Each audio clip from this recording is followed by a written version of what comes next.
Political analyst Cory Ruth, who joins us now live from Atlanta, Georgia. Cory, great to have you with us. You know, when you look at Georgia and the fact that we're in a Senate runoff here to begin with, and in a state that was considered red, and the fact that analysts are predicting that even this vote today is going to be a tight one, do you think what we're seeing in Georgia is a reflection of sort of the politics of the nation at this point? Is that fair to say?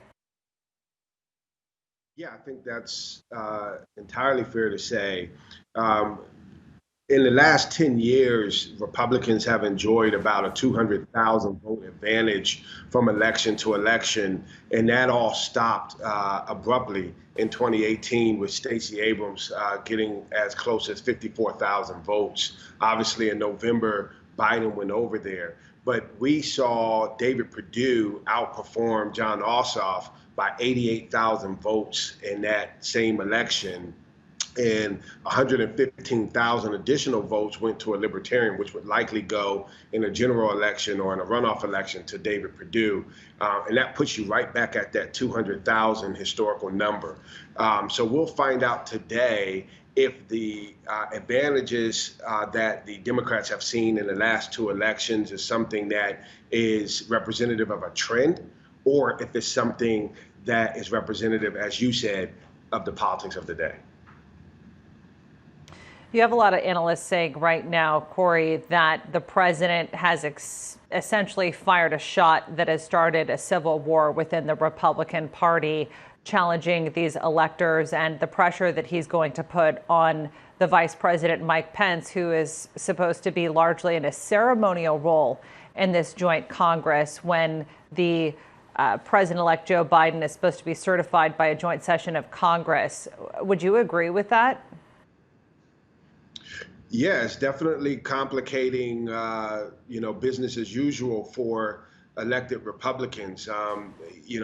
There's some practice that they have from the Tea Party days in terms of dealing with populism, the rise of populism and populist candidates and elected officials. Donald Trump is a little more formidable than what they experienced in 2010. So it'll be interesting to see how each candidate navigates dealing with the Trump factor.